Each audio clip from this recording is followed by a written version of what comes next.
Chapter 12 Professor Umbridge.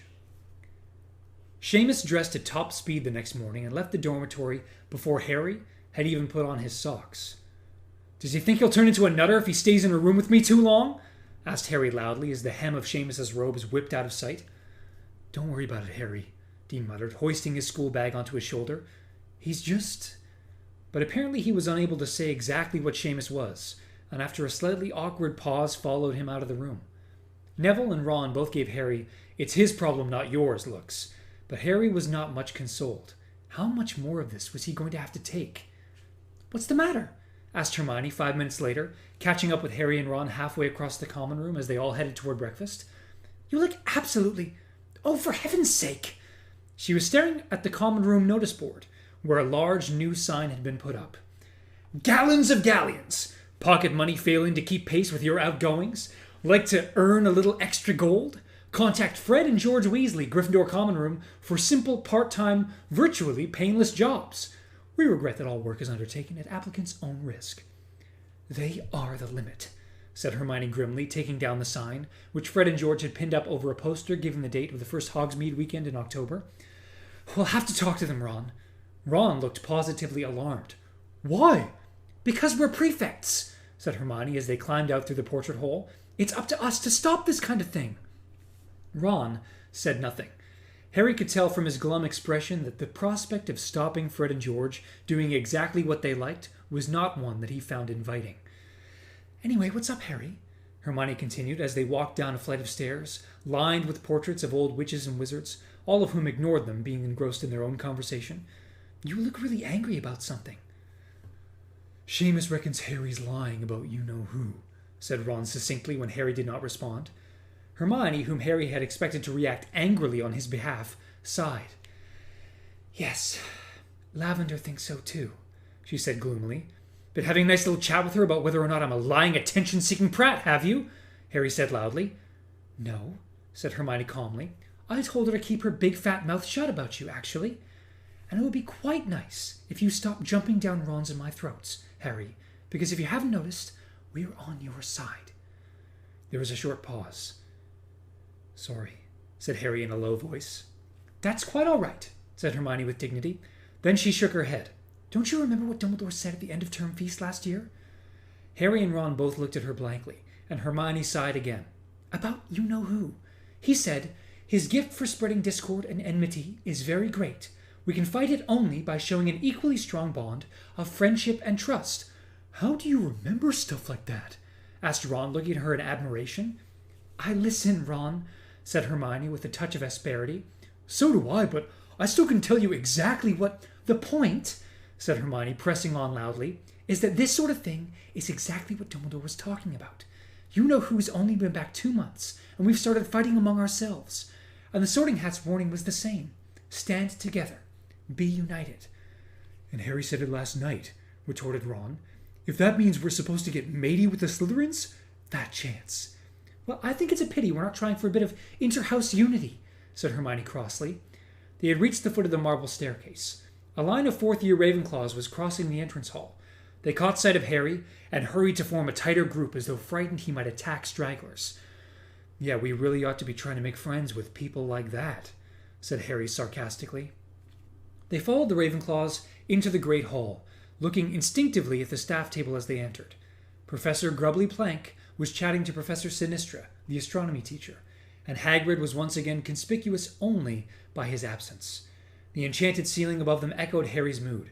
It was a miserable rain-cloud grey. "Dumbledore didn't even mention how long that Grubbly Plank woman's staying," he said as they made their way across the Gryffindor table. "Maybe," said Hermione thoughtfully. "What?" said both Harry and Ron together. "Well, maybe he didn't want to draw attention to Hagrid not being there." "What do you mean, draw attention to it?" said Ron, half laughing. "How could we not notice?" Before Hermione could answer, a tall black girl with long braided hair had marched up to Harry. "Hi, Angelina." "Hi," she said briskly. "Good summer?" And without waiting for an answer, "Listen, I've been made Gryffindor Quidditch captain." "Nice one," said Harry, grinning at her. He suspected Angelina's pep talks might not be as long-winded as Oliver Wood's had been, which could only be an improvement. "Yeah, well, we need a new keeper now Oliver's left. Tryouts are on Friday at 5 o'clock, and I want the whole team there, all right? Then we can see how the new person will fit in. Okay, said Harry, and she smiled at him and departed. I'd forgotten Wood had left, said Hermione vaguely, sitting down beside Ron and pulling a plate of toast toward her. I suppose that will make quite a difference to the team. I suppose, said Harry, taking the bench opposite. He was a good keeper. Still, it won't hurt to have some new blood, will it? Said Ron. With a whoosh and a clatter, hundreds of owls came soaring in through the upper windows. They descended all over the hall, bringing letters and packages to their owners and showering the breakfasters with droplets of water. It was clearly raining hard outside. Hedwig was nowhere to be seen, but Harry was hardly surprised. His only correspondent was Sirius, and he doubted Sirius would have anything new to tell him after only 24 hours apart. Hermione, however, had to move her orange juice aside quickly to make way for a large, damp barn owl bearing a sodden Daily Prophet in its beak. What are you still getting that for? Said Harry irritably, thinking of Seamus as Hermione placed a nut in the leather pouch on the owl's leg and it took off again. I'm not bothering. A load of rubbish. It's best to know what your enemy is saying, said Hermione darkly, and she unfurled the newspaper and disappeared behind it, not emerging until Harry and Ron had finished eating. Nothing, she said simply, rolling up the newspaper and laying it down by her plate. Nothing about you or Dumbledore or anything. Professor McGonagall was now moving along the table, handing out schedules. Look at today, groaned Ron.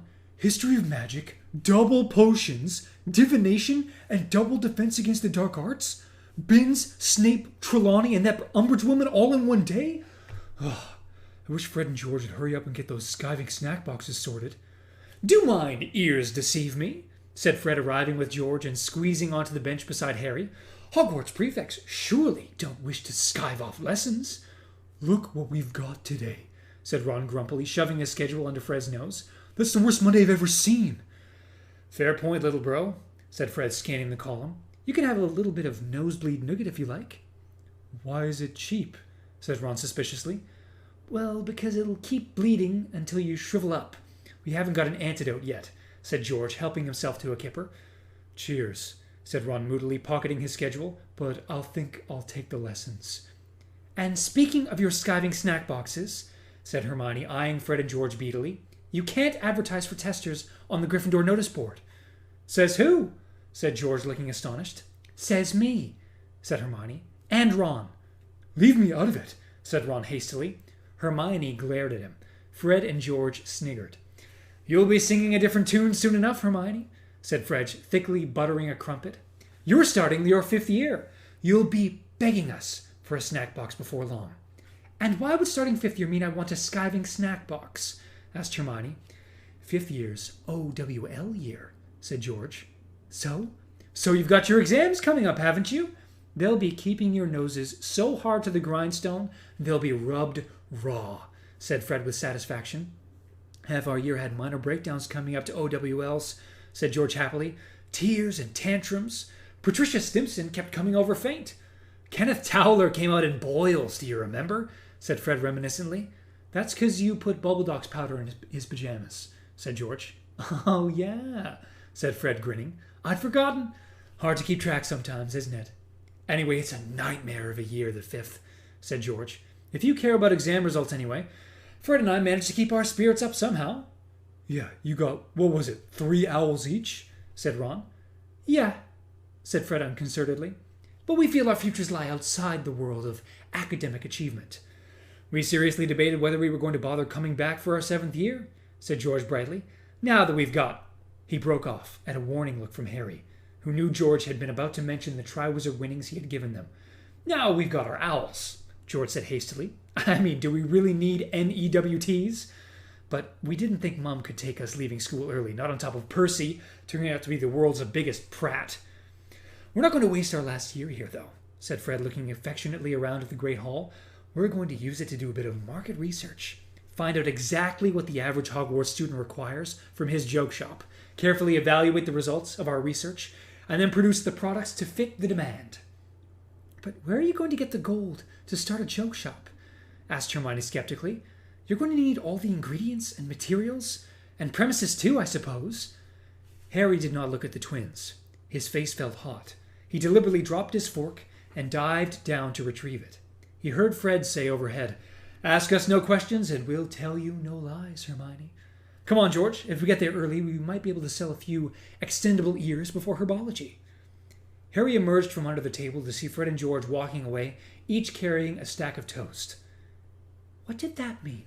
said Hermione, looking from Harry to Ron. "Ask us no questions. Does that mean they've already got some gold to start a joke shop?" I've been wondering about that," said Ron, his brow furrowed. "They bought me a new set of dress robes this summer, and I couldn't understand where they got the galleons." Harry decided it was time to steer the conversation out of these dangerous waters. "Do you reckon it's true this year's going to be really tough? Because of the exams?" "Oh, yeah," said Ron. "Bound to be, isn't it? OWLs are really important, affect the jobs you can apply for and everything. We get career advice, too. Later this year, Bill told me. So you can choose what newts you want to do next year." "Do you know what you want to do after Hogwarts?" Harry asked the other two as they left the Great Hall shortly afterward and set off toward their History of Magic classroom. "Not really," said Ron slowly. "Except, well..." "What?" Harry urged him. "Well, it'd be cool to be an Auror," said Ron in an offhand voice. "Yeah, it would," said Harry fervently. But they're like the elite," said Ron. "You've got to be really good.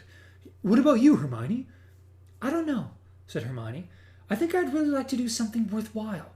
"An Auror's worthwhile," said Harry. "Yes, it is, but it's not the only worthwhile thing," said Hermione thoughtfully.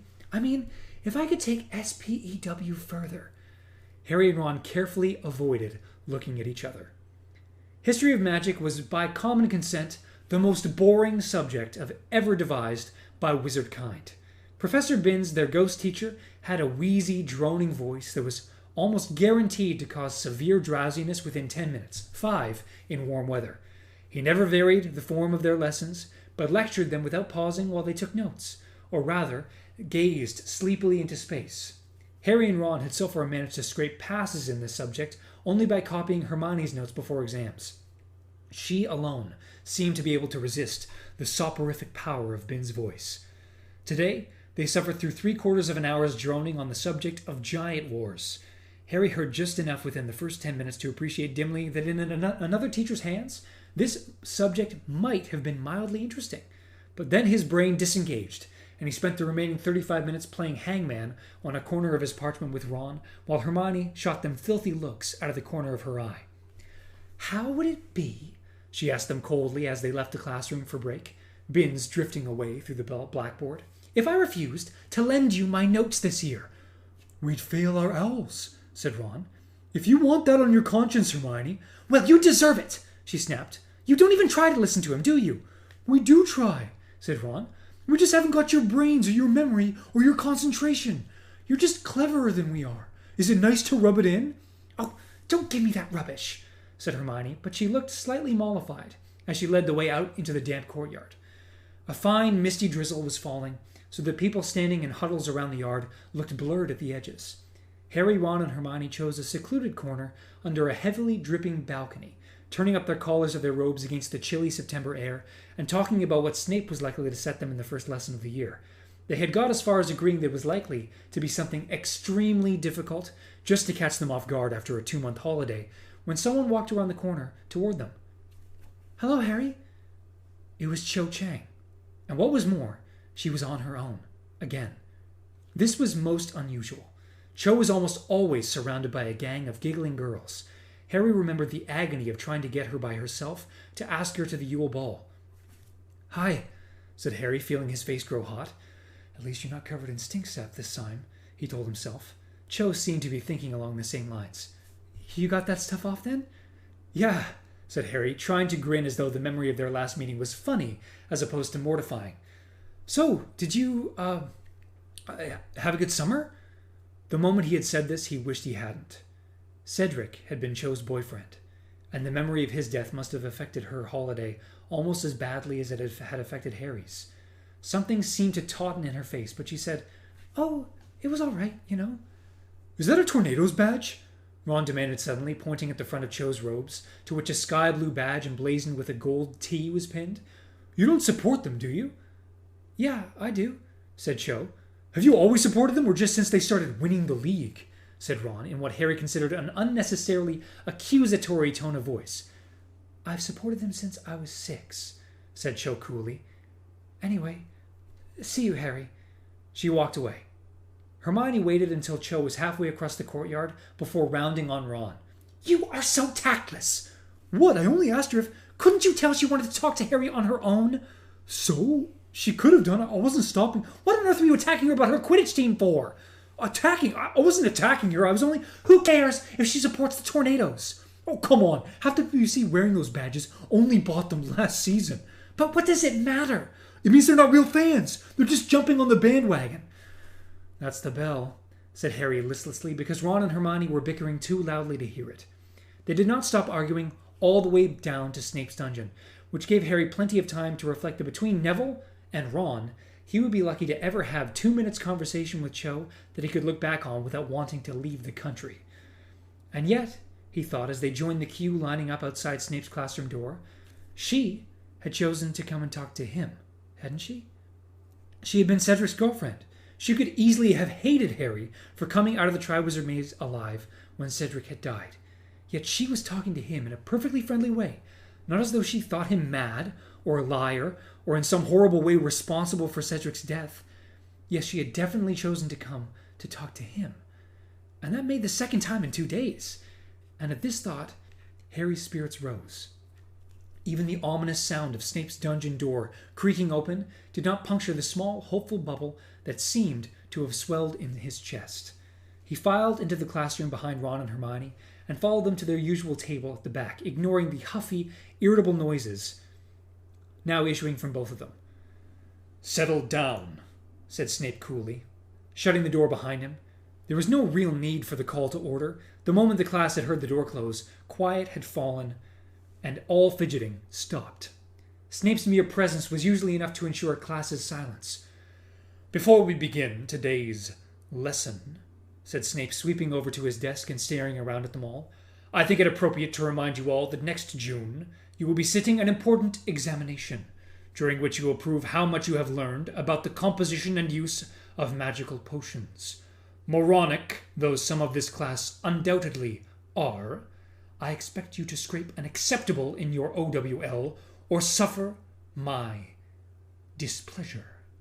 His gaze lingered this time upon Neville, who gulped. After this year, of course, many of you will cease studying with me, Snape went on. I take only the very best into my NEWT potions class, which means that some of us will certainly be saying goodbye. His eyes rested on Harry and his lip curled.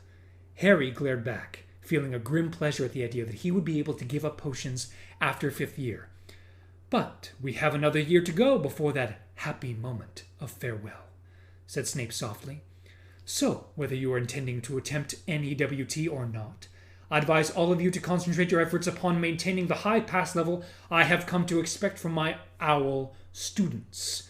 Today, we will be mixing a potion that often comes up at ordinary wizarding level, the Draught of Peace, a potion to calm anxiety and soothe agitation. Be warned, if you are too heavy-handed with the ingredients, you will put the drinker into a heavy and sometimes irreversible sleep, so you will need to pay close attention to what you are doing. On Harry's left, Hermione sat up a little straighter, her expression one of utmost attentiveness. The ingredients and method, Snape flicked his wand, are on the blackboard. They appeared there. You will find everything you need, he flicked his wand again, in the store cupboard. The door of said cupboard sprang open. You have an hour and a half. Start. Just as Harry, Ron, and Hermione had predicted, Snape could hardly have set them a more difficult, fiddly potion. The ingredients had to be added to the cauldron in precisely the right order and quantities. The mixture had to be stirred exactly the right number of times, firstly clockwise, then in counterclockwise directions. The heat of the flames on which it was simmering had to be lowered to exactly the right level for a specific number of minutes before the final ingredient was added. A light silver vapor should now be rising from your potion, called Snape with 10 minutes left to go. Harry, who was sweating profusely, looked desperately around the dungeon. His own cauldron was issuing copious amounts of dark grey steam. Ron's was spitting green sparks. Seamus was feverishly prodding the flames at the base of his cauldron with the tip of his wand as they had gone out. The surface of Hermione's potion, however, was a shimmering mist of silver vapor, and as Snape swept by, he looked down his hooked nose at it without comment, which meant that he could find nothing to criticize. At Harry's cauldron, however, Snape stopped, looking down at Harry with a horrible smirk on his face. "Potter, what is this supposed to be?" The Slytherins at the front of the class all looked up eagerly. They loved hearing Snape taunt Harry. "The Draught of Peace," said Harry tensely. "Tell me, Potter," said Snape softly. "Can you read?" Draco Malfoy laughed. "Yes, I can," said Harry, his fingers clenched tightly around his wand. "Read the third line of instructions for me, Potter." Harry squinted at the blackboard. It was not easy to make out the instructions through the haze of multicolored steam now filling the dungeon.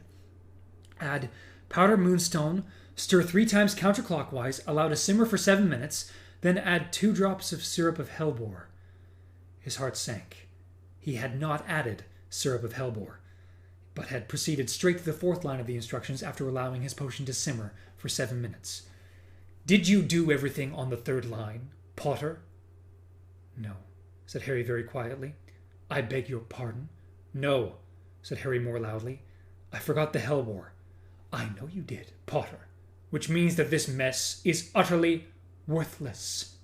"Evanesco!" The contents of Harry's potion vanished.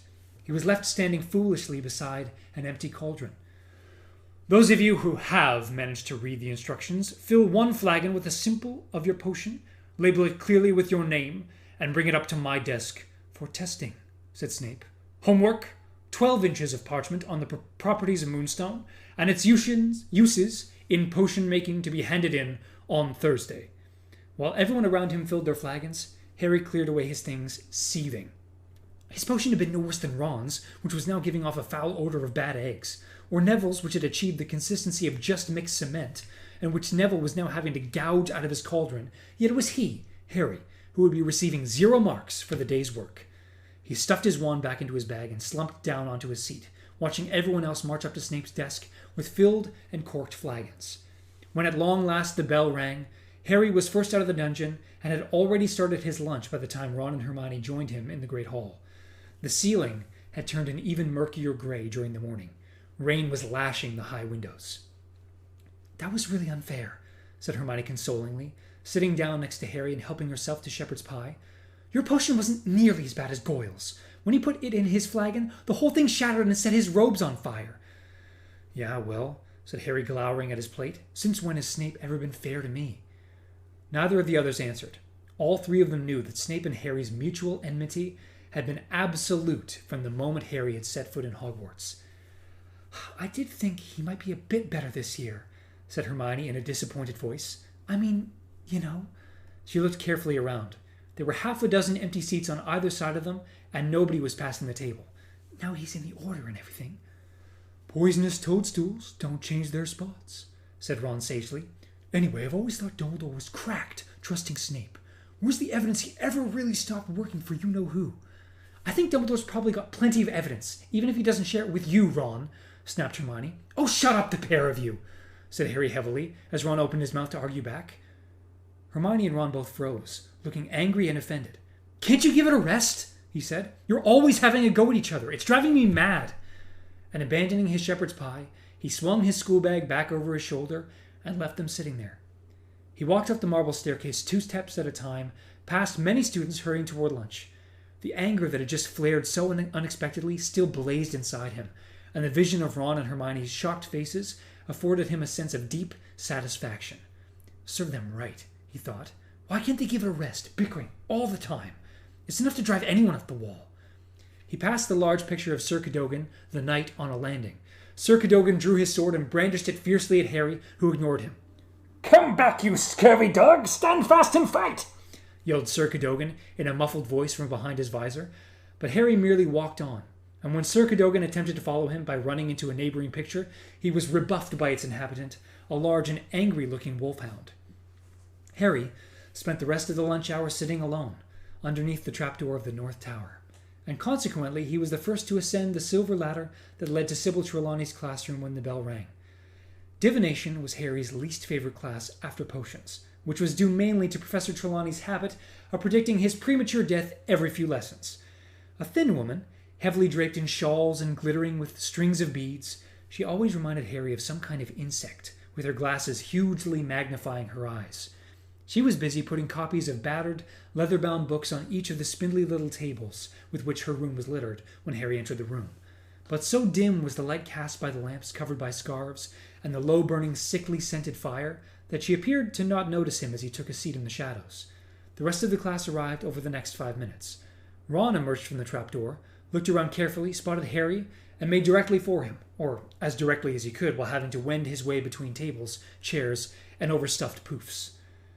"Hermione and me have stopped arguing," he said, sitting down beside Harry. "Good," grunted Harry. "But Hermione says she thinks it would be nice if you stopped taking out your temper on us," said Ron. I'm not. I'm just passing "On the message," said Ron, talking over him. "but I reckon she's right. It's not our fault how Seamus and Snape treat you." "I never said it." "Good day," said Professor Trelawney in her usual misty, dreamy voice, and Harry broke off, feeling both annoyed and slightly ashamed of himself again. "And welcome back to divination.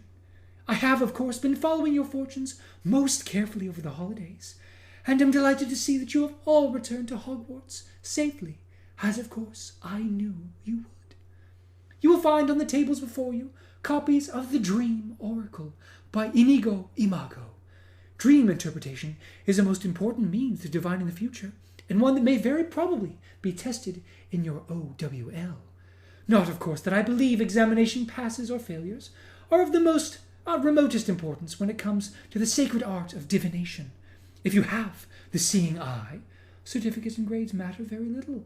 However, the headmaster likes you to sit the examination, so—" Her voice trailed away delicately, leaving them all in no doubt that Professor Trelawney considered her subject above such sordid matters as examinations. "Turn, please, to the introduction, and read what Imago has to say on the matter of dream interpretation. Then divide into pairs. Use the Dream Oracle to interpret each other's most recent dreams. Carry on." The one good thing to be said for this lesson was that it was not a double period. By the time they had all finished reading the introduction of the book, they had barely 10 minutes left for dream interpretation. At the table next to Harry and Ron, Dean had paired up with Neville, who immediately embarked on a long-winded explanation of a nightmare involving a pair of giant scissors wearing his grandmother's best hat. Harry and Ron merely looked at each other glumly. "I never remember my dreams," said Ron. "You say one." "You must remember one of them," said Harry impatiently. He was not going to share his dreams with anyone. He knew perfectly well what his regular nightmare about a graveyard meant. He did not need Ron or Professor Trelawney or a stupid dream oracle to tell him that. "Well, I had one that I was playing Quidditch the other night," said Ron, screwing up his face in an effort to remember. "What do you reckon that means?" "Probably that you're going to be eaten by a giant marshmallow or something," said Harry, turning the pages of the Dream Oracle without interest. It was very dull work, looking up bits of dreams in the Oracle, and Harry was not cheered up when Professor Trelawney set them the task of keeping a dream diary for a month as homework. When the bell went, he and Ron led the way back down the ladder, Ron grumbling loudly. "Do you realize how much homework we've got already? Binns sent us a 1.5-foot-long essay on giant wars. Snape's wants a foot on the uses of moonstones, and now we've got a month's dream diary from Trelawney. Fred and George weren't wrong about Owl Year, were they? That Umbridge woman had better not give us any." When they entered the Defense Against the Dark Arts classroom, they found Professor Umbridge already seated at the teacher's desk, wearing a fluffy pink cardigan of the night before and a black velvet bow on the top of her head. Harry was again reminded forcibly of a large fly perched unwisely on top of an even larger toad. The class was quiet as it entered the room. Professor Umbridge was, as yet, an unknown quantity, and nobody knew yet how strict a disciplinarian she was likely to be. "Well, good afternoon," she said when finally the whole class had sat down. A few people mumbled, "Good afternoon," in reply. Said Professor Umbridge. "That won't do, will it? I should like you, please, to reply, 'Good afternoon, Professor Umbridge.' One more time, please. 'Good afternoon, class.'" "Good afternoon, Professor Umbridge," they chanted back at her. "There now," said Professor Umbridge sweetly. "That wasn't too difficult, was it? One's away, And quills out, please. Many of the class exchanged gloomy looks.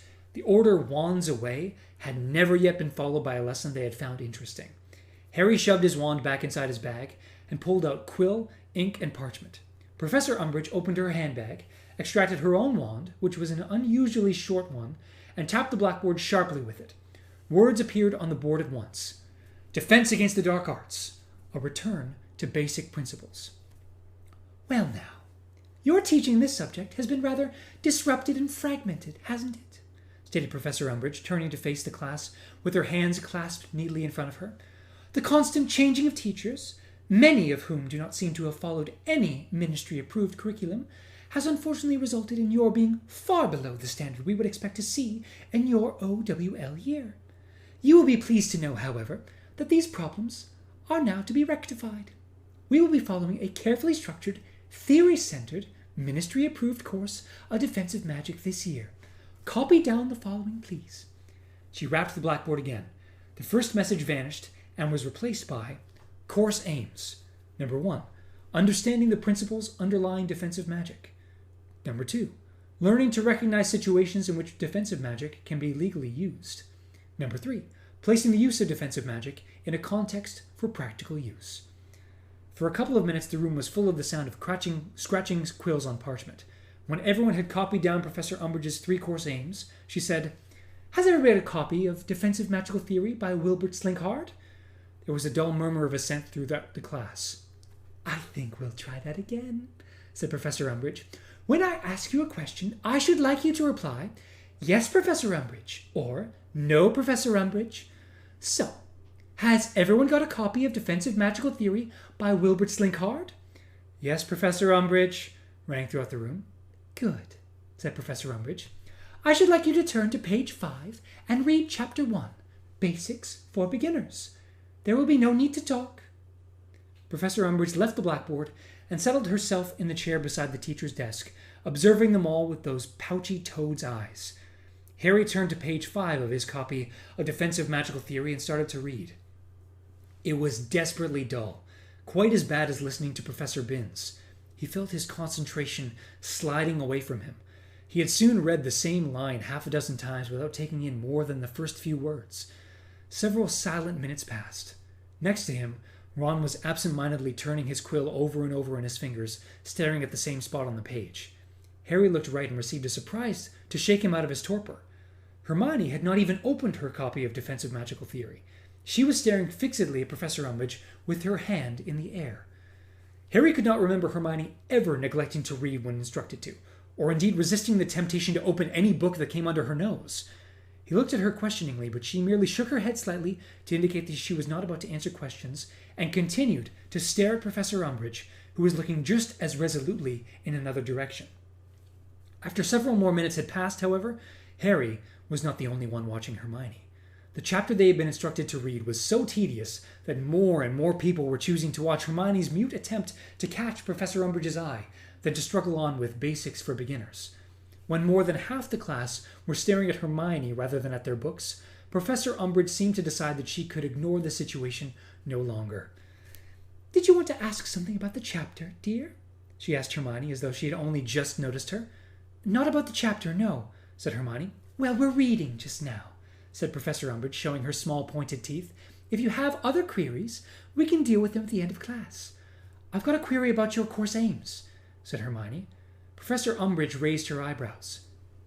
"And your name is?" "Hermione Granger," said Hermione. "Well, Miss Granger, I think the course aims are perfectly clear if you read them through carefully," said Professor Umbridge in a voice of determined sweetness. "Well, I don't," said Hermione bluntly. "There's nothing written up there about using defensive spells." There was a short silence in which many members of the class turned their heads to frown at the 3 course aims still written on the blackboard. "Using defensive spells?" Professor Umbridge repeated with a little laugh. "Why, I can't imagine any situation arising in my classroom that would require you to use a defensive spell, Miss Granger. You surely aren't expecting to be attacked during class." "We're not going to use magic?" Ron ejaculated loudly. "Students raise their hands when they wish to speak in my class, Mr. "Weasley," said Ron, thrusting his hand into the air. Professor Umbridge, smiling still more widely, turned her back on him. Harry and Hermione immediately raised their hands too. Professor Umbridge's pouchy eyes lingered on Harry for a moment before she addressed Hermione. Yes, Miss Granger, you wanted to ask something else? Yes, said Hermione. Surely the whole point of Defense Against the Dark Arts is to practice defensive spells. Are you a ministry-trained educational expert, Miss Granger? Asked Professor Umbridge in her falsely sweet voice. No, but, well then I'm afraid you are not qualified to decide what the whole point of any class is.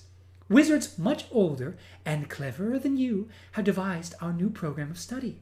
You will be learning about defensive spells in a secure, risk-free way. What use is that? Said Harry loudly. If we're going to be attacked, it won't be in a hand, Mr. Potter, sang Professor Umbridge.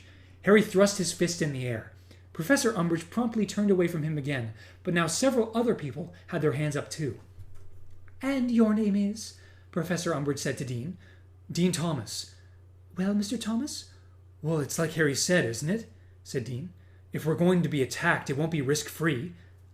I repeat, said Professor Umbridge, smiling in a very irritating fashion at Dean. Do you expect to be attacked during my classes? No, but Professor Umbridge talked over him. I do not wish to criticize the way things have been run in this school, she said with an unconvincing smile stretching across her wide mouth. But you have been exposed to some very irresponsible wizards in this class. Very irresponsible indeed. Not to mention, she gave a nasty little laugh, extremely dangerous half-breeds. If you mean Professor Lupin, piped up Dean Thomas angrily, he was the best we ever... Hand, Mr. Thomas! As I was saying, you have been introduced to spells that have been complex, inappropriate to your age group, and potentially lethal. You have been frightened into believing that you are likely to meet dark attacks every other day. No, we haven't, Hermione said.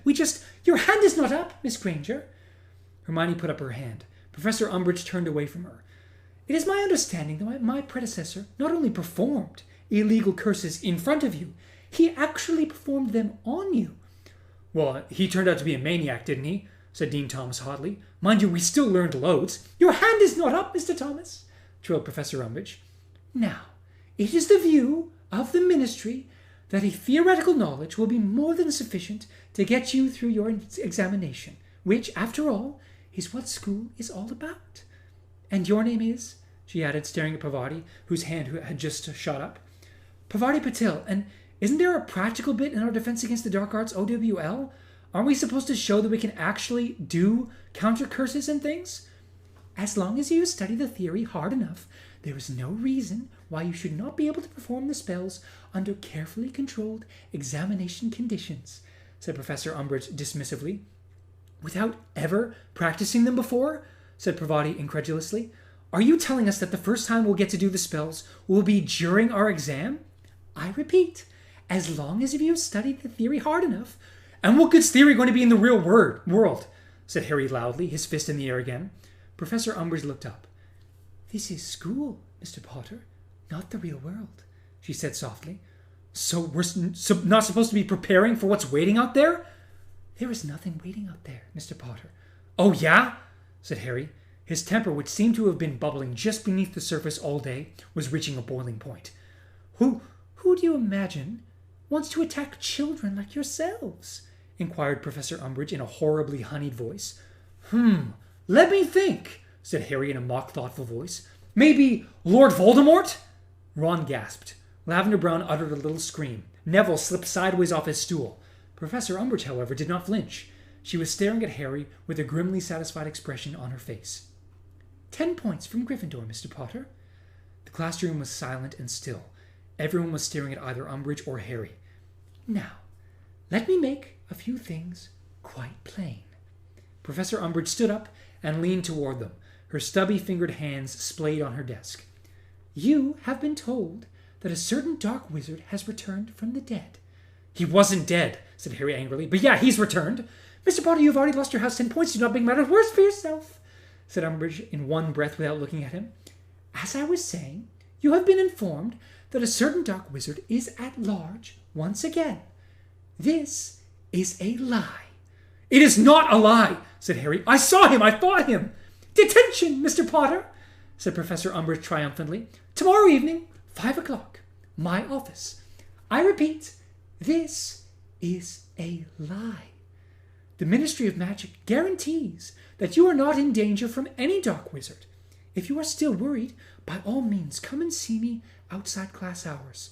If someone is alarming you with fibs about reborn dark wizards, I would like to hear about it. I am here to help. I am your friend. And now, you will kindly continue your reading. Page 5, Basics for Beginners. Professor Umbridge sat down behind her desk again. Harry, however, stood up. Everyone was staring at him. Seamus looked half scared, half fascinated. "Harry, no!" Hermione whispered in a warning voice, tugging at his sleeve, but Harry jerked his arm out of her reach. "So, according to you, Cedric Diggory dropped dead of his own accord, did he?" Harry asked, his voice shaking.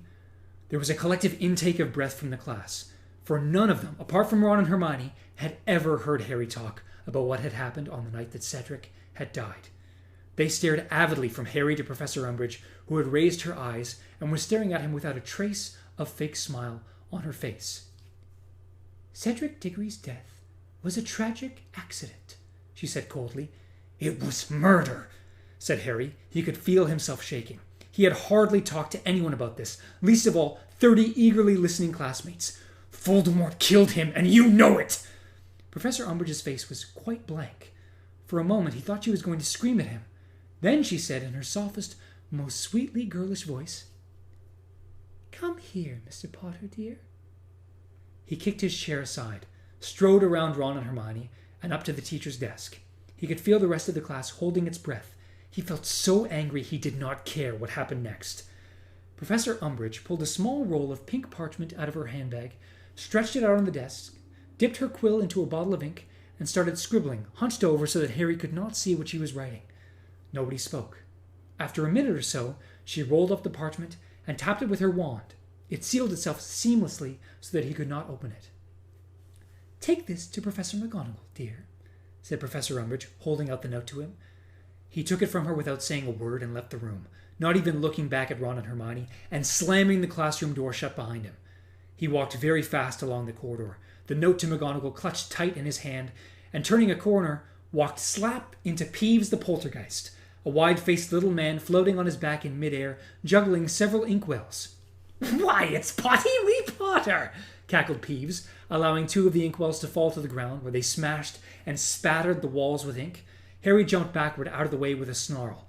"Get out of it, Peeves." "Ooh, Crackpot's feeling cranky," said Peeves, pursuing Harry along the corridor, leering as he zoomed along above him. "What is it this time, my fine potty friend? Hearing voices? Seeing visions? Speaking in..." Peeves blew a gigantic raspberry. "Tongues?" "I said leave me alone!" Harry shouted, running down the nearest flight of stairs. But Peeves merely slid down the banister on his back beside him. "Oh, most think he's bonking, the potty wee lad, but some are more kindly and think he's just sad. But Peevesy knows better and says that he's mad. Shut up!"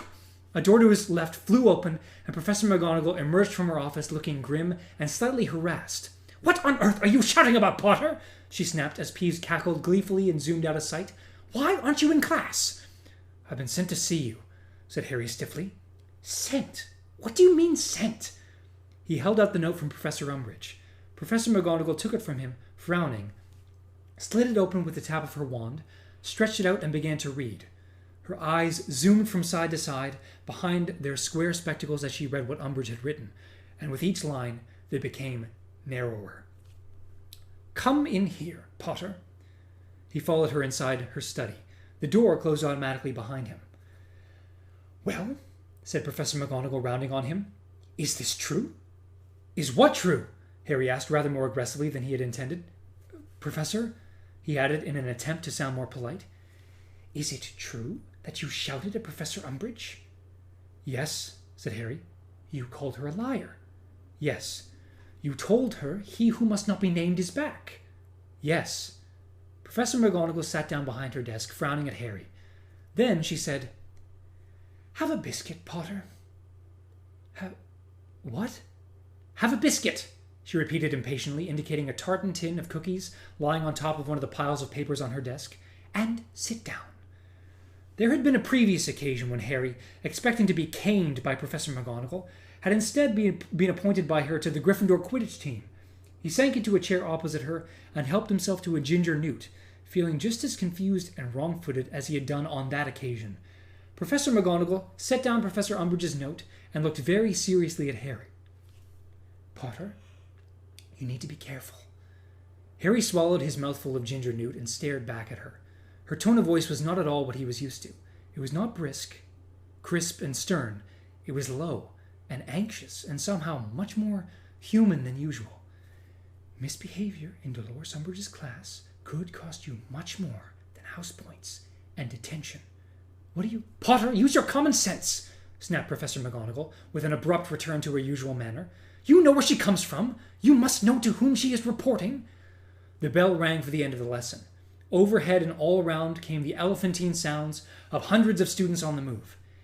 "It says here she's given you detention every evening of this week, starting tomorrow," Professor McGonagall said, looking down at Umbridge's note again.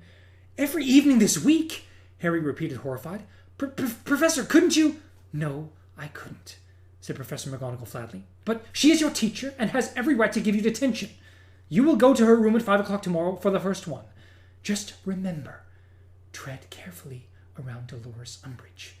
"But I was telling the truth," said Harry, outraged. "Voldemort's back, you know he is. Professor Dumbledore knows he is. For heaven's sake, Potter," said Professor McGonagall, straightening her glasses angrily. She had winced horribly when he had used Voldemort's name.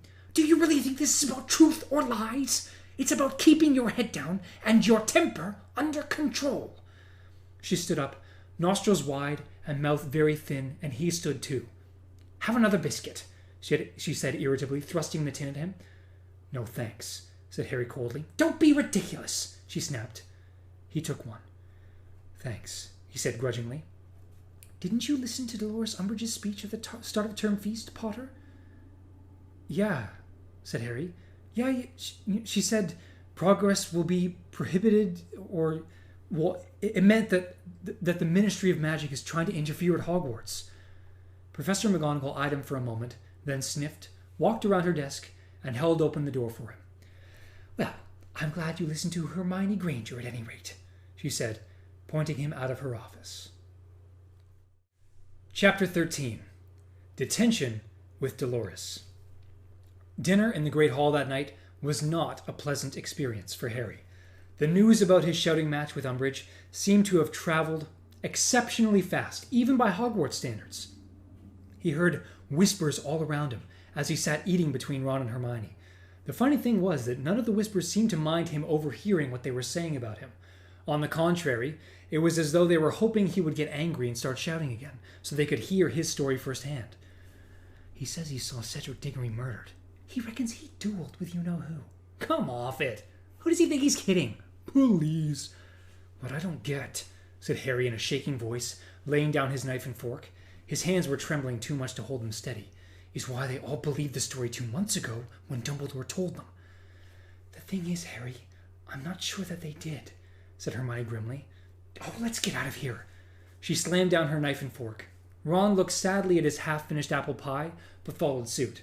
People stared at them all the way out of the hall. "What do you mean you're not sure they believed Dumbledore?" Harry asked Hermione when they reached the first-floor landing. "Look, you don't understand what it was like after it happened," said Hermione quietly. "You arrived back in the middle of the lawn clutching Cedric's dead body. None of us saw what happened in the maze. We just had Dumbledore's word for it that you-know-who had come back and killed Cedric and fought you." "Which is the truth," said Harry loudly. "I know it is, Harry. So will you please stop biting my head off?" said Hermione wearily. "It's just that before the truth could sink in, everyone went home for the summer, where they spent 2 months reading about how you're a nutcase and Dumbledore's gone senile." Rain pounded on the window panes as they strode along the empty corridors back to Gryffindor Tower. Harry felt as though his first day had lasted a week, but he still had a mountain of homework to do before bed. A dull, pounding pain was developing over his right eye. He glanced out of a rain-washed window at the dark grounds as they turned into the Fat Lady's corridor. There was still no light in Hagrid's cabin. "Mimbless Mimbletonia," said Hermione before the Fat Lady could ask. The portrait swung open to reveal the hole behind, and the three of them scrambled back through it. The common room was almost empty. Nearly everyone was still down at dinner. Crookshanks uncoiled himself from an armchair and trotted to meet them, purring loudly, and when Harry, Ron, and Hermione took their 3 favorite chairs at the fireside, he leapt lightly into Hermione's lap and curled up there like a furry ginger cushion. Harry gazed into the flames, feeling drained and exhausted. "How could Dumbledore have let this happen?" Hermione cried suddenly, making Harry and Ron jump. Crookshanks leapt off her, looking affronted. She pounded the arms of her chair in fury so that bits of stuffing leaked out of the holes. "How can he let that terrible woman teach us? And in our owl year, too!" "Well, we've never had great defense against the dark arts teachers, have we?" said Harry. "You know what it's like. Hagrid told us. Nobody wants the job. They say it's jinxed." "Yes, but to employ someone who's actually refusing to let us do magic? What's Dumbledore playing at?" "And she's trying to get people to spy for her," said Ron darkly. "Remember when she said she wanted us to come and tell her if we hear anyone saying you-know-who's back?" "Of course she's here to spy on us all. That's obvious. Why else would Fudge have wanted her to come?" "Don't start arguing again," said Harry wearily as Ron opened his mouth to retaliate. "Can't we let's just do that homework. Get it out of the way." They collected their school bags from a corner and returned to the chairs by the fire. People were coming back from dinner now. Harry kept his face averted from the porthole, but could still sense the stares he was attracting. "Shall we do Snape's stuff first?" said Ron, dipping his quill into his ink. "The properties of Moonstone and its uses in potion making," he muttered, writing the words across the top of his parchment as he spoke them. "There!" He underlined the title, then looked up expectantly at Hermione. "So, what are the properties of Moonstones and its uses in potion making?" But Hermione was not listening. She was squinting over into the far corner of the room, where Fred, George, and Lee Jordan were now sitting at the center of a knot of innocent-looking first-years, all of whom were chewing something that seemed to have come out of a large paper bag that Fred was holding. "No, I'm sorry, they've gone too far," she said, standing up and looking positively furious. "Come on, Ron." What?" said Ron, plainly playing for time. "No, come on, Hermione. We can't tell them off for giving out sweets. You know perfectly well those are bits of nosebleed nougat or puking pastilles or—" "Fainting fancies?" Harry suggested quietly. One by one, as though hit over the heads with invisible mallets, the first years were slumping unconscious in their seats. Some slid right onto the floor, others merely hung over the arms of their chairs, their tongues lolling out. Most of the people watching were laughing. Hermione, however, squared her shoulders and marched directly over to where Fred and George now stood, with their clipboards, closely observing the unconscious first years. Ron rose halfway out of his chair, hovered uncertainly for a moment or two, then muttered to Harry, "She's got it under control," before sinking as low in his chair as his lanky frame permitted. "That's enough," Hermione said forcefully to Fred and George, both of whom looked up in mild surprise. "Yeah, you're right," said George, nodding. "This dosage looks strong enough, doesn't it? I told you this morning you can't test your rubbish on students." "We're paying them," said Fred indignantly. "I don't care. It could be dangerous." "Rubbish," said Fred. "Calm down, Hermione. They're fine," said Lee reassuringly as he walked from first year to first year, inserting purple sweets into their open mouths. "Yeah, look, they're coming round now," said George. A few of the first years were indeed stirring. Several looked so shocked to find themselves lying on the floor or dangling off their chairs that Harry was sure Fred and George had not warned them what the sweets were going to do. "Feel all right?" said George kindly to a small dark-haired girl lying at his feet. I think so," she said shakily. "Excellent," said Fred happily, but the next second Hermione had snatched both his clipboard and the paper bag of fainting fancies from his hands. "It is not excellent." "Course it is. They're alive, aren't they?" said Fred angrily. "You can't do this. What if you made one of them really ill?" "We're not going to make them ill. We've already tested them all on ourselves. This is just to see if everyone reacts the same. If you don't stop doing it, I'm going to—" "Put us in detention," said Fred in an "I'd like to see you try it" voice. "Make us write lines," said George, smirking. Onlookers all over the room were laughing. Hermione drew herself up to her full height. Her eyes were narrowed, and her bushy hair seemed to crackle with electricity. "No," she said, her voice quivering with anger, "but I will write to your mother." "You wouldn't," said George, horrified, taking a step back from her. "Oh, yes, I would," said Hermione grimly. "I can't stop you eating the stupid things yourselves, but you're not giving them to first years." Fred and George looked thunderstruck. It was clear that as far as they were concerned, Hermione's threat was way below the belt. With a last threatening look at them, she thrust Fred's clipboard and the bag of fancies back into his arms and stalked back to her chair by the fire. Ron was now so low in his seat that his nose was roughly level with his knees. "Thank you for your support, Ron," Hermione said acidly. You handled it fine by yourself," Ron mumbled. Hermione stared down at her blank piece of parchment for a few seconds, then said edgily, "Oh, it's no good. I can't concentrate now. I'm going to bed." She wrenched her bag open. Harry thought she was about to put her books away, but instead she pulled out two misshapen woolly objects, placed them carefully on a table by the fireplace, covered them with a few screwed-up bits of parchment and a broken quill, and stood back to admire the effect. "What in the name of Merlin are you doing?" said Ron, watching her as though fearful for her sanity. "They're hats for house elves," she said briskly, now stuffing her book bags back into her bag. "I did them over the summer. I'm a really slow knitter without magic, but now I'm back at school. I should be able to make lots more." "You're leaving out hats for the house elves?" said Ron slowly. "And you're covering them up with rubbish first?" "Yes," said Hermione defiantly, swinging her bag onto her back. "That's not on," said Ron angrily. "You're trying to trick them into picking up the hats. You're setting them free when they might not want to be free." "Of course they want to be free," said Hermione at once, though her face was turning pink. "Don't you dare touch those hats, Ron!" She left. Ron waited until she had disappeared through the door to the girls' dormitories, then cleared the rubbish off the woolly hats. "They should at least see what they're picking up," he said firmly. "Anyway," he rolled up the parchment on which he had written the title of Snape's essay. "There's no point trying to finish this now. I can't do it without Hermione. I haven't got a clue what you're supposed to do with moonstones, have you?" Harry shook his head, noticing as he did so that the ache in his right temple was getting worse. He thought of the long essay on giant wars, and the pain stabbed at him sharply.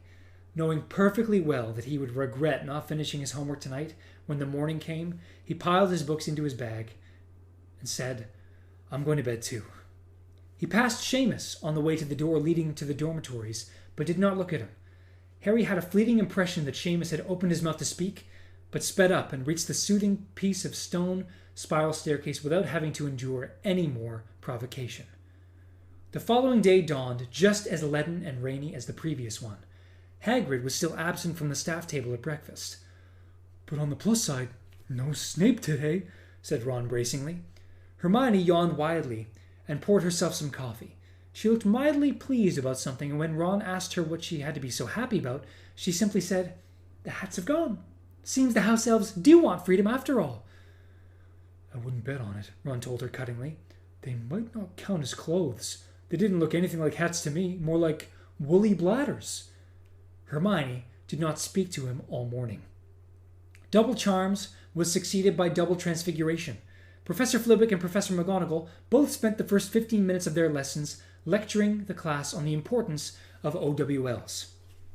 "What you must remember," the little Professor Flitwick squeakily, perched as ever on a pile of books so that he could see over the top of his desk, "is that these examinations may influence your futures for many years to come. If you have not already given serious thought to your careers, now is the time to do so. And in the meantime, I'm afraid we shall be working harder than ever to ensure that you all do yourselves justice." They then spent more than an hour reviewing summoning charms, which according to Professor Flitwick were bound to come up on their owl, and he rounded off the lesson by setting them their largest amount of charms homework ever. It was the same, if not worse, in Transfiguration. "You cannot pass an OWL," said Professor McGonagall grimly, "without serious application, practice, and study. I see no reason why everybody in this class should not achieve an OWL in Transfiguration as long as they put in the work." Neville made a sad little disbelieving noise. "Yes, you too, Longbottom," said Professor McGonagall. "There's nothing wrong with your work except lack of confidence. So, today we are starting vanishing spells. These are easier than conjuring spells, which you would not usually attempt until NEWT level, but they are still among the most difficult magic you will be tested on in your owl." She was quite right. Harry found the vanishing spells horribly difficult. By the end of a double period, neither he nor Ron had managed to vanish the snails on which they were practicing. Though Ron said hopefully that he thought his looked a bit paler, Hermione, on the other hand, successfully vanished her snail on the third attempt, earning her 10-point bonus for Gryffindor from Professor McGonagall. She was the only person not given homework. Everybody else was told to practice the spell overnight, ready for a fresh attempt on their snails the following afternoon. Now panicking slightly about the amount of homework they had to do, Harry and Ron spent their lunch hour in the library looking up the uses of moonstones in potion making. Still angry about Ron's slur on her woolly hats, Hermione did not join them. By the time they reached Care of Magical Creatures in the afternoon, Harry's head was aching again. The day had become cool and breezy, and as they walked down the sloping lawn toward Hagrid's cabin on the edge of the Forbidden Forest, they felt the occasional drop of rain on their faces. Professor Grubbly Plank stood waiting for the class some 10 yards from Hagrid's front door, a long trestle table in front of her, laden with many twigs. As Harry and Ron reached her, a loud shout of laughter sounded behind them. Turning, they saw Draco Malfoy, striding toward them, surrounded by his usual gang of Slytherin cronies. He had clearly just said something highly amusing because Crabbe, Goyle, Pansy Parkinson, and the rest continued to snigger heartily as they gathered around the trestle table. Judging by the fact that all of them kept looking over at Harry, he was able to guess that the subject of the joke without too much difficulty. "Everyone here?" barked Professor Grubbly Plank, once all the Slytherins and Gryffindors had arrived. "Let's crack on then. Who can tell me what these things are called?" She indicated the heap of twigs in front of her. Hermione's hand shot into the air. Behind her, Malfoy did a buck-toothed imitation of her, jumping up and down in eagerness to answer a question. Pansy Parkinson gave a shriek of laughter that turned almost at once into a scream as the twigs on the table leapt into the air and revealed themselves to be what looked like tiny pixie-ish creatures made of wood, each with knobbly brown arms and legs, 2 twig-like fingers at the end of each hand, and a funny flat bark-like face in which a pair of beetle-brown eyes glittered. "Ooh," said Parvati and Lavender, thoroughly irritating Harry. Anyone would have thought that Hagrid never showed them impressive creatures. Admittedly, the flobberworms had been a bit dull, but the salamanders and hippogriffs had been interesting enough, and the blast-ended scroots perhaps too much so. "Kindly keep your voices down, girls," said Professor Grubbly Plank sharply, scattering a handful of what looked like brown rice among the stick creatures, who immediately fell upon the food. "So, anyone know the names of these creatures? Miss Granger?" "Bowtruckles," said Hermione. "They're tree guardians, usually live in wand trees." 5 points for Gryffindor," said Professor Grubbly Plank. "Yes, these are Bowtruckles, and, as Miss Granger rightly says, they generally live in trees whose wood is of wand quality. Anybody know what they eat?" "Woodlice," said Hermione promptly, which explained why what Harry had taken for grains of brown rice were moving. "But fairy eggs, if they can get them." "Good girl. Take another 5 points. So whenever you need leaves or wood from a tree in which a bowtruckle lodges, it is wise to have a gift of woodlice ready to distract or placate it. They may not look dangerous, but if angered, they will gouge out human eyes with their fingers, which, as you can see, are very sharp and not at all desirable near the eyeballs. So, if you like to gather closer, take a few woodlice and a bowtruckle. I have enough here for 1 between 3. You can study them more closely. I want a sketch from each of you with all the body parts labeled by the end of the lesson." The class surged forward around the trestle table. Harry deliberately circled around the back so that he ended up right next to Professor Grubbly Plank. "Where's Hagrid?" he asked her while everyone else was choosing bowtruckles. "Never you mind," said Professor Grubbly Plank repressively, which had been her attitude last time Hagrid had failed to turn up for class 2. Smirking all over his pointed face, Draco Malfoy leaned across Harry and seized the largest bowtruckle. "Maybe," said Malfoy in an undertone so that only Harry could hear him, "the stupid great elf's got himself badly injured." "Maybe you will if you don't shut up," said Harry out of the side of his mouth. "Maybe he's been messing with stuff that's too big for him, if you get my drift." Malfoy walked away, smirking over his shoulder at Harry, who suddenly felt sick. Did Malfoy know something? His father was a Death Eater, after all. What if he had information about Hagrid's fate that had not yet reached the Order's ears? He hurried back around the table to Ron and Hermione, who were squatting on the grass some distance away and attempting to persuade a bowtruckle to remain still long enough to draw it. Harry pulled out parchment and a quill, crouched down beside the others, and related in a whisper what Malfoy had just said. "Dumbledore would know if something had happened to Hagrid," said Hermione at once. "It's just playing into Malfoy's hands to look worried. It tells him we don't know exactly what's going on. We've got to ignore him, Harry. Here, hold the bowtruckle for a moment, just so I can draw its face." "Yes," came Malfoy's clear drawl from the group nearest them. "Father was talking to the minister a couple of days ago, and it sounds as though the ministry's really determined to crack down on substandard teaching in this place. So even if that overgrown moron does show up again, he'll probably be sent packing straight away." Ouch! Harry had gripped the bowtruckle so hard that it had almost snapped. It had just taken a great retaliatory swipe at his hand with its sharp fingers, leaving 2 long, deep cuts there. Harry dropped it. Crabbe and Goyle, who had already been guffawing at the idea of Hagrid being sacked, laughed harder still as the bowtruckle set off at full tilt toward the forest, a little moving stickman soon swallowed up by the tree roots. When the bell echoed distantly over the grounds, Harry rolled up his blood-stained bowtruckle picture and marched off to herbology, with his hand wrapped in a handkerchief of Hermione's, and Malfoy's derisive laughter still ringing in his ears. "If he calls Hagrid a moron one more time," snarled Harry. "Harry, don't go picking a row with Malfoy. Don't forget, he's a prefect now. He could make life difficult for you." "Wow, I wonder what it'd be like to have a difficult life," said Harry sarcastically. Ron laughed, but Hermione frowned. Together they traipsed across the vegetable patch. The sky still appeared unable to make up its mind whether it wanted to rain or not. "I just wish Hagrid would hurry up and get back, that's all," said Harry in a low voice as they reached the greenhouses. "And don't say that Grubbly Plank woman's a better teacher," he added threateningly. "I wasn't going to," said Hermione calmly. "Because she'll never be as good as Hagrid," said Harry firmly, fully aware that he had just experienced an exemplary Care of Magical Creatures lesson and was thoroughly annoyed about it. The door of the nearest greenhouse opened, and some 4th years spilled out of it, including Ginny.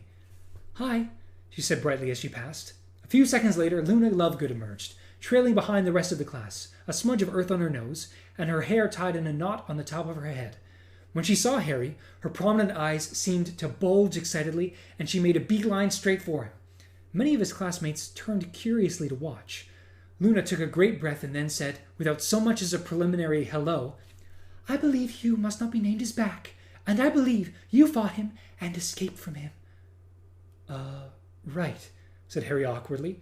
Luna was wearing what looked like a pair of orange radishes for earrings, a fact that Parvati and Lavender seemed to have noticed, as they were both giggling and pointing at her earlobes. "You can laugh," Luna said, her voice rising, apparently under the impression that Parvati and Lavender were laughing at what she had said rather than what she was wearing. "But people used to believe there were no such things as the Blibbering Humdinger or the Crumplehorn Snorlack." "Well, there weren't, were they?" said Hermione patiently. "There weren't any such things as the Blibbering Humdinger or the Crumplehorn Snorlack."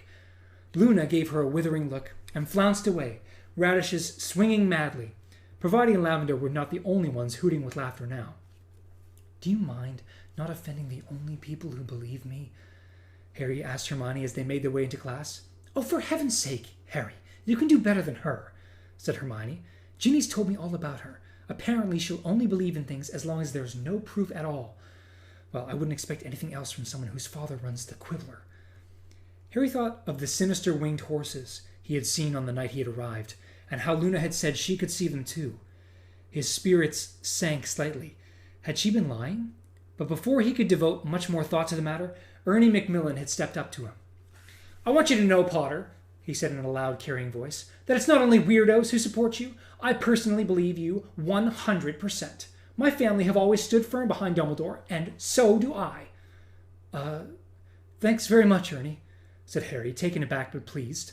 Ernie might be pompous on occasions like these, but Harry was in a mood to deeply appreciate a vote of confidence from somebody who was not wearing radishes in their ears. Ernie's words had certainly wiped the smile from Lavender Brown's face, and as he turned to talk to Ron and Hermione, Harry caught Seamus's expression, which looked both confused and defiant. To nobody's surprise, Professor Sprout started their lesson by lecturing them about the importance of owls. Harry wished all the teachers would stop doing this. He was starting to get an anxious, twisted feeling in his stomach every time he remembered how much homework he had to do, a feeling that worsened dramatically when Professor Sprout gave them yet another essay at the end of class. Tired and smelling strongly of dragon dung, Professor Sprout's preferred brand of fertilizer, the Gryffindors trooped back up to the castle an hour and a half later, none of them talking very much. It had been another long day. As Harry was starving, and he had his first detention with Umbridge at 5 o'clock, he headed straight for dinner without dropping off his bag in Gryffindor Tower so that he could bolt something down before facing whatever she had in store for him. He had barely reached the entrance of the Great Hall, however, when a loud and angry voice said, "Oi, Potter!" "What now?" he muttered wearily, turning to face Angelina Johnson, who looked as though she was in a towering temper. "I'll tell you what now," she said, marching straight up to him and poking him hard in the chest with her finger. "How come you've landed yourself in detention for 5 o'clock on Friday?" "What?" said Harry. What? Oh, yeah, keeper tryouts. Now he remembers, snarled Angelina. Didn't I tell you I wanted to do a trial with the whole team and find someone who fitted in with everyone? Didn't I tell you I booked the Quidditch pitch specifically? And now you've decided you're not going to be there? I didn't decide not to be there, said Harry, stung by the injustice of these words. I got detention from that Umbridge woman just because I told her the truth about you-know-who. Well, you can just go straight to her and ask her to let you off on Friday, said Angelina fiercely. And I don't care how you do it. Tell her you-know-who's a figment of your imagination if you like. Just make sure you're there. She stormed away. You know what? Harry said to Ron and Hermione as they entered the Great Hall. I think we'd better check with Puddlemere United whether Oliver Wood's been killed during a training session, because she seems to be channeling his spirit. What do you reckon are the odds of Umbridge letting you off on Friday? Said Ron skeptically as they sat down at the Gryffindor table. Less than 0, said Harry glumly, tipping lamb chops onto his plate and starting to eat. Better try, though, hadn't I? I'll offer to do 2 more detentions or something. I don't know.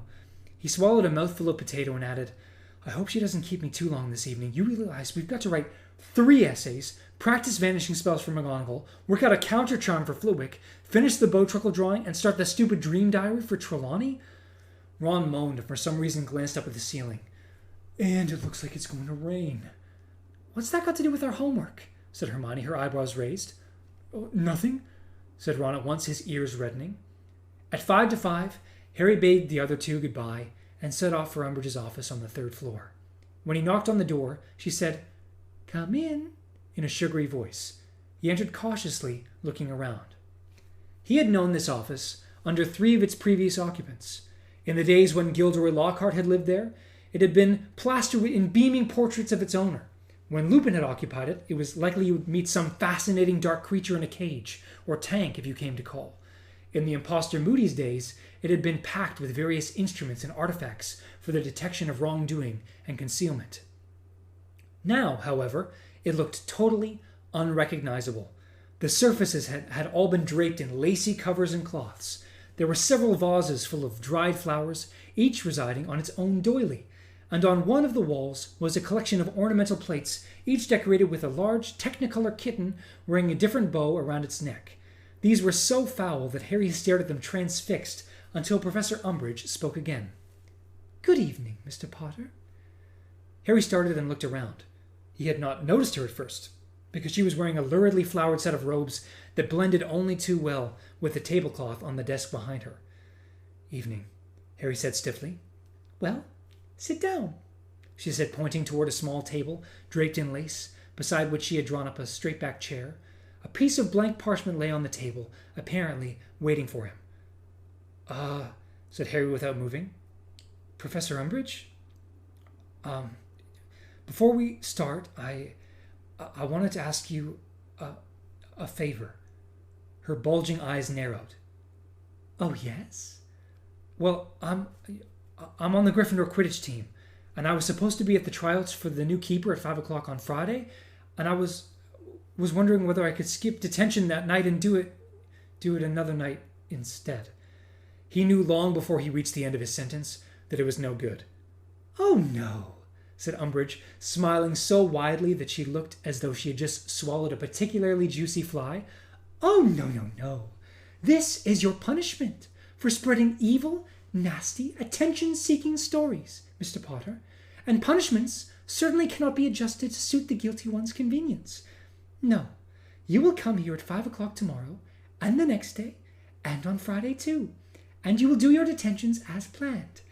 I think it rather a good thing that you are missing something you really want to do. It ought to reinforce the lesson I am trying to teach you. Harry felt the blood surge to his head and heard a thumping noise in his ears. So he told evil, nasty, attention-seeking stories, did he? She was watching him, with her head slightly to one side, still smiling widely, as though she knew exactly what he was thinking, and was waiting to see whether he would start shouting again. With a massive effort, Harry looked away from her, dropped his school bag beside the straight-backed chair, and sat down. There, said Umbridge sweetly. We're getting better at controlling our temper already, aren't we? Now, you're going to be doing some lines for me, Mr. Potter. No, not with your quill, she added as Harry bent down to open his bag. You are going to be using a rather special one of mine. Here you are." She handed him a long, thin black quill with an unusually sharp point. "I want you to write, 'I must not tell lies,'" she told him softly. "How many times?" Harry asked with a credible imitation of politeness. "Oh, as long as it takes for the message to sink in," said Umbridge sweetly. "Off you go." She moved over to her desk, sat down, and bent over a stack of parchment that looked like essays for marking. Harry raised the sharp black quill and then realized what was missing. "You haven't given me any ink," he said. "Oh, you won't be needing ink," said Professor Umbridge with the merest suggestion of a laugh in her voice. Harry placed the point of the quill on the paper and wrote, "I must not tell lies." He let out a gasp of pain. The words had appeared on the parchment in what appeared to be shining red ink. At the same time, the words had appeared on the back of Harry's right hand, cut into his skin as though traced there by a scalpel. Yet even as he stared at the shining cut, the skin healed over again, leaving the place where it had been slightly redder than before, but quite smooth. Harry looked around at Umbridge. She was watching him, her wide, toad-like mouth stretched in a smile. "Yes?" "Nothing," said Harry quietly. He looked back at the parchment, placed the quill upon it once more, and wrote, "I must not tell lies," and felt the searing pain on the back of his hand for a second time. Once again, the words had been cut into his skin. Once again, they healed over seconds later. And on it went. Again and again, Harry wrote the words on the parchment in what he soon came to realize was not ink, but his own blood. And again, the words were cut into the back of his hand, healed, and then reappeared the next time he set quill to parchment. Darkness fell outside Umbridge's window. Harry did not ask when he would be allowed to stop. He did not even check his watch.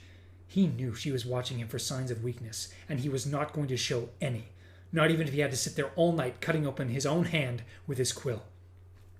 "Come here," she said after what seemed like hours. He stood up. His hand was stinging painfully. When he looked down, he saw that the cut had healed, but that the skin there was red raw. "Hand," she said. He extended it. She took it in her own. Harry repressed a shudder as she touched him with her thick, stubby fingers, on which she wore a number of ugly old rings. "I don't seem to have made much of an impression yet," she said, smiling. "Well, we'll just have to try again tomorrow evening, won't we? You may go." Harry left her office without a word. The school was quite deserted. It was surely past midnight. He walked slowly up the corridor then, when he had turned around the corner and was sure that she would not hear him, broke into a run. He had not had time to practice vanishing spells, had not written a single dream in his dream diary, and had not finished the drawing of the Bowtruckle, nor had he written his essays. He skipped breakfast next morning to scribble down a couple of made-up dreams for divination their first lesson, and was surprised to find a disheveled Ron keeping him company. "How come you didn't do it last night?" Harry asked, as Ron stared wildly around the common room for inspiration. Ron, who had been fast asleep when Harry got back to the dormitory, muttered something about doing other stuff, bent low over his parchment, and scrawled a few words. "That'll have to do," he said, slamming the diary shut. "I've said I dreamed I was buying a pair of new shoes. She can't make anything weird out of that, can she?" They hurried off to the North Tower together. "How was detention with Umbridge, anyway? What did she make you do?" Harry hesitated for a fraction of a second, then said, "Lines." "That's not too bad then, eh?" "Nope," said Harry. "Hey, I forgot, did she let you off for Friday?" "No," said Harry. Ron groaned sympathetically. It was another bad day for Harry. He was one of the worst in Transfiguration, not having practiced vanishing spells at all. He had to give up his lunch hour to complete the picture of the Bowtruckle, and meanwhile Professors McGonagall, Grubbly Plank, and Sinistra gave them yet more homework, which he had no prospect of finishing that evening because of his second detention with Umbridge. To cap it all, Angelina Johnson tracked him down at dinner again, and on learning that he would not be able to attend Friday's Keepers tryouts, told him she was not at all impressed by his attitude and that she expected players who wished to remain on the team to put training before their other commitments. "I'm in detention!" Harry yelled after her as she stalked away. "Do you think I'd rather be stuck in a room with that old toad or playing Quidditch?" "At least it's only lines," said Hermione consolingly as Harry sank back onto his bench and looked down at his steak and kidney pie, which he no longer fancied very much. "It's not as if it's a dreadful punishment, really." Harry opened his mouth, closed it again, and nodded. He was not really sure why he was not telling Ron and Hermione exactly what was happening in Umbridge's room. He only knew that he did not want to see their looks of horror. That would make the whole thing seem worse, and therefore more difficult to face. He also felt dimly that this was between himself and Umbridge, a private battle of wills, and he was not going to give her the satisfaction of hearing that he had complained about it. I can't believe how much homework we've got, said Ron miserably. Well, why didn't you do any last night? Hermione asked him. Where were you anyway? I fancied a walk, said Ron shiftily. Harry had the distinct impression that he was not alone in concealing things at the moment. The second detention was just as bad as the previous one. The skin on the back of Harry's hand became irritated more quickly now, red and inflamed. Harry thought it unlikely to keep healing as effectively for long. Soon, the cut would remain etched in his hand, and Umbridge would perhaps be satisfied. He let no moan of pain escape him, however, and from the moment of entering the room to the moment of his dismissal, again past midnight, he said nothing but good evening and good night. His homework situation, however, was now desperate, and when he returned to the Gryffindor common room, he did not, though exhausted, go to bed, but opened his books and began Snape's Moonstone essay. It was 2:30 by the time he had finished it. He knew he had done a poor job, but there was no help for it. Unless he had something to give in, he would be in detention with Snape next. He then dashed off answers to the questions Professor McGonagall had set them, cobbled together something on the proper handling of Bowtruckles for Professor Grubbly Plank, and staggered up to bed, where he fell fully clothed on top of the bed covers and fell asleep immediately. Thursday passed in a haze of tiredness. Ron seemed very sleepy too, though Harry could not see why he should be. Harry's third detention passed in the same way as the previous two, except that after 2 hours, the words, "I must not tell lies," did not fade from the back of Harry's hand, but remained scratched there, oozing droplets of blood. The pause in the pointed quill's scratching made Professor Umbridge look up. "Ah," she said softly, moving around her desk to examine his hand herself. "Good. That ought to serve as a reminder for you, oughtn't it? You may leave for tonight." "Do I still have to come back tomorrow?" said Harry, picking up his school bag with his left hand rather than his smarting right. "Oh, yes," said Professor Umbridge, smiling widely as before. "Yes, I think we can etch the message a little deeper with another evening's work." He had never before considered the possibility that there might be another teacher in the world he hated more than Snape. But as he walked back to Gryffindor Tower, he had to admit he had found a contender. "She's evil," he thought, as he climbed a staircase to the 7th floor. "She's an evil, twisted, mad old—" Ron? He had reached the top of the stairs, turned right, and almost walked into Ron, who was lurking behind a statue of Lachlan the Lanky, clutching his broomstick. He gave a great leap of surprise when he saw Harry, and attempted to hide his new Clean Sweep 11 behind his back. "What are you doing?" Nothing. What are you doing?" Harry frowned at him. "Come on, you can tell me. What are you hiding here for?" I'm hiding from Fred and George, if you must know," said Ron. "They just went past with a bunch of first years. I bet they're testing stuff on them again. I mean, they can't do it in the common room now, can they? Not with Hermione there." He was talking in a very fast, feverish way. "But what have you got your broom for? You haven't been flying, have you?" Harry asked. Well, okay. I'll tell you, but don't laugh, all right?" Ron said defensively, turning redder with every second. I thought I'd try out for Gryffindor Keeper. Now I've got a decent broom. There. Go on. Laugh." "I'm not laughing," said Harry. Ron blinked. "It's a brilliant idea. It'd be really cool if you got on the team. I've never seen you play Keeper. Are you good?" "I'm not bad," said Ron, who looked immensely relieved at Harry's reaction. "Charlie, Fred, and George always made me Keeper for them when we were training during the holidays." "So you've been practicing tonight?" "Every evening since Tuesday. Just on my own, though. I've been trying to bewitch Quaffles to fly at me, but it hasn't been easy, and I don't know how much use it'll be." Ron looked nervous and anxious. "Fred and George are going to laugh themselves stupid when I turn up for the tryouts. They haven't stopped taking the mickey out of me since I got made a prefect." "I wish I was going to be there," said Harry bitterly as they set off together toward the common room. "Yeah, so do... Harry, what's that on the back of your hand?" Harry, who had just scratched his nose with his free right hand, tried to hide it, but had as much success as Ron with his Clean Sweep. "Oh, it's just a cut. It's nothing. It's..." But Ron had grabbed Harry's forearm and pulled the back of Harry's hand up level with his eyes. There was a pause, during which he stared at the words carved into the skin. Then he released Harry, looking sick. "I thought you said she was giving you lines." Harry hesitated, but after all, Ron had been honest with him, so he told Ron the truth about the hours he had been spending in Umbridge's office. "The old hag!" Ron said in a revolted whisper as they came to a halt in front of the fat lady who was dozing peacefully with her head against the frame. "She's sick! Go to McGonagall! Say something!" "No," said Harry at once. "I'm not giving her the satisfaction of knowing she's got to me." "Got to you? You can't let her get away with this!" "I don't know how much power McGonagall's got over her," said Harry. "Dumbledore then! Tell Dumbledore!" "No," said Harry flatly. "Why not?" He's got enough on his mind," said Harry. But that was not the true reason. He was not going to go to Dumbledore for help when Dumbledore had not spoken to him once since last June. "Well, I reckon you should—" Ron began, but he was interrupted by the fat lady, who had been watching them sleepily and now burst out. "Are you going to give me the password? Or will I have to stay awake all night waiting for you to finish your conversation?" Friday dawned sullen and sodden as the rest of the week.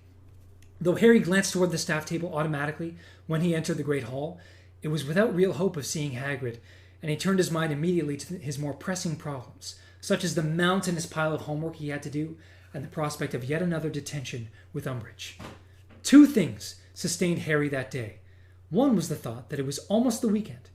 The other was that, dreadful though his final detention with Umbridge was sure to be, he had a distant view of the Quidditch pitch from her window, and might, with luck, be able to see something of Ron's tryout. These were rather feeble rays of light, it was true, but Harry was grateful for anything that might lighten his present darkness. He had never had a worse first week of term at Hogwarts. At 5 o'clock that evening, he knocked on Professor Umbridge's office door for what he sincerely hoped would be the final time, was told to enter, and did so. The blank parchment lay ready for him on the lace-covered table, the pointed black quill beside it. "You know what to do, Mr. Potter," said Umbridge, smiling sweetly over at him. Harry picked up the quill and glanced through the window. If he just shifted his chair an inch or so to the right. On the pretext of shifting himself closer to the table, he managed it. He now had a distant view of the Gryffindor Quidditch team soaring up and down the pitch, while half a dozen black figures stood at the foot of the 3 high goalposts, apparently awaiting their turn to keep. It was impossible to tell which one was Ron at this distance. "I must not tell lies," Harry wrote. The cut in the back of his right hand opened and began to bleed afresh. "I must not tell lies." The cut dug deeper, stinging and smarting. "I must not tell lies." Blood trickled down his wrist. He chanced another glance out the window. Whoever was defending the goalpost now was doing a very poor job indeed. Katie Bell scored twice in the few seconds Harry dared watch. Hoping very much that the keeper wasn't Ron, he dropped his eyes back to the parchment dotted with blood. "I must not tell lies. I must not tell lies." He looked up whenever he thought he could risk it. When he could hear the scratching of Umbridge's quill or the opening of a desk drawer. The third person to try out was pretty good. The fourth was terrible. The fifth dodged a bludger exceptionally well, but then fumbled an easy save. The sky was darkening so that Harry doubted he would be able to watch the 6th and 7th people at all. "I must not tell lies. I must not tell lies." The parchment was now shining with drops of blood from the back of his hand, which was searing with pain. When he next looked up, night had fallen, and the Quidditch pitch was no longer visible.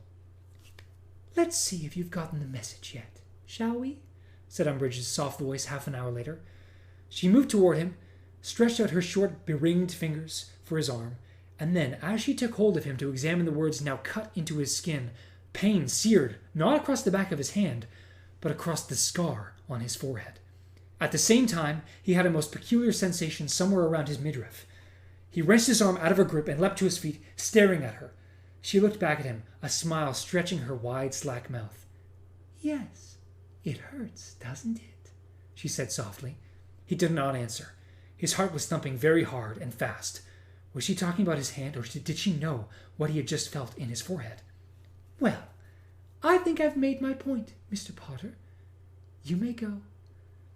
He caught up his school bag and left the room as quickly as he could. "Stay calm," he told himself as he sprinted up the stairs. "Stay calm. It doesn't necessarily mean what you think it means." Mimbless Mimbletonia, he gasped at the fat lady, who swung forward once more. A roar of sound greeted him. Ron came running toward him, beaming all over his face and slopping butterbeer down his front from the goblet he was clutching. Harry, I did it! I'm the keeper! What? Oh, brilliant! Said Harry, trying to smile naturally, while his heart continued to race and his hand throbbed and bled. Have a butterbeer. Ron pressed a bottle onto him. I can't believe it! Where's Hermione gone? She's there, said Fred, who was also swigging butterbeer, and pointed to an armchair by the fire. Hermione was dozing in it, her drink tipping precariously in her hand. Well, she was pleased when I told her, said Ron, looking slightly put out. Let her sleep, said George hastily. It was a few moments before Harry noticed that several of the first years gathered around them bore unmistakable signs of recent nosebleeds. Come here, Ron, and see if Oliver's old robes fit you, called Katie Bell. We can take off his name and put yours on instead. As Ron moved away, Angelina came striding up to Harry. Sorry I was a bit short with you earlier, Potter, she said abruptly. It's stressful, this managing lark, you know? I'm starting to think I was a bit hard on Wood sometimes. She was watching Ron over the rim of her goblet with a slight frown on her face. Look, I know he's your best mate, but he's not fabulous, she said bluntly. I think with a bit of training he'll be all right, though. He comes from a family of good Quidditch players. I'm banking on him turning out to have a bit more talent than he showed today, to be honest. Vicky Frobisher and Jeffrey Hooper both flew better this evening, but Hooper's a real whiner. He's always moaning about something or other, and Vicky's involved in all sorts of other societies. She admitted herself that if training clashed with her Charms Club, she'd put Charms first. Anyway, we're having a practice session at 2 o'clock tomorrow, so just make sure you're there this time. And do me a favor and help Ron as much as you can, okay? He nodded, and Angelina strolled back to Alicia Spinnet. Harry moved over to sit next to Hermione, who awoke with a jerk as he put down his bag. Oh, Harry, it's you! Good about Ron, isn't it? She said blearily. I'm just so tired.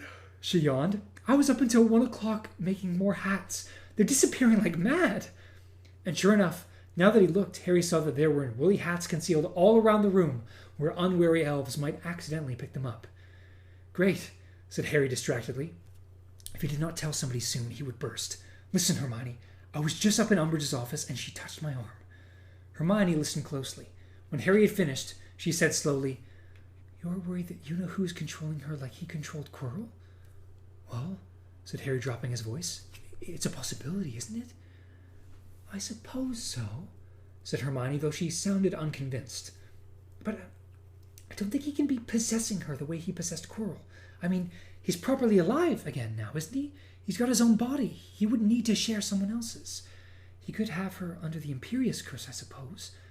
Harry watched Fred, George, and Lee Jordan juggling empty butterbeer bottles for a moment. Then Hermione said, But last year your scar hurt when nobody was touching you.